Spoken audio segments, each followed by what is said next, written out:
बड़ा सा मामला था, वह बात कर रही थी। और चौथे में देखिए कि दर्शन के रूप में भी हिंदी भाषा अपना काम कर रही थी।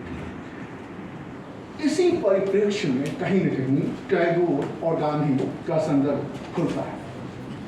लेकिन ऐसी स्थिति में जब एक महान व्यक्ति महानदी कह रहा है और एक व्यक्ति उसे स्वराज से जोड़ रहा है, तो आखिर ऐसा क्यों कर हुआ कि 1967 ईस्वी में संसद में एक प्रस्ताव लाया गया जिसमें यह कहा गया कि जब तक अहिंदी भाषी राज्य अपनी अपनी विधानसभाओं में हिंदी को लेकर प्रस्ताव पास नहीं कर देते हैं, तब तक अंग्रेजी भाषा का प्रयोग होगा।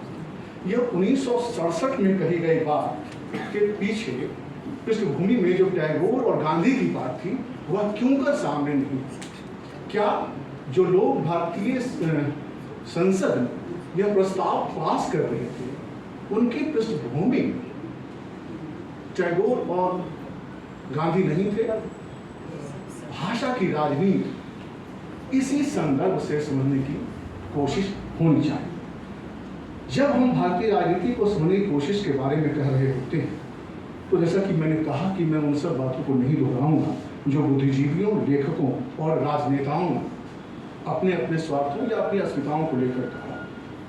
मैं उन बातों को छोड़ते हुए सिर्फ यह कहना चाहता हूँ कि आखिर में उसके बाद हो क्या, यदि हमारी विरासत में ऐसी घटनाएं घटित, तो आज क्या करना चाहिए?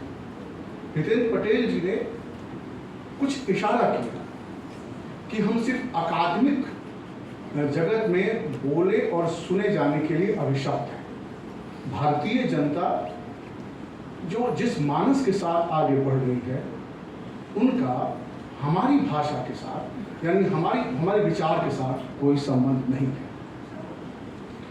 उन्होंने रामविलास शर्मा का उल्लेख किया और उनके जेएनयू नहीं जाने के संकल्पों के बारे में बताया। वह एक तात्कालिक प्रतिक्रिया थी रामविलास शर्मा की। वह चीज़ों को उस तरह से नहीं देख रहे थे जिस तरह से उनके उस वक्तव्य में हमें दिखलाई देता है।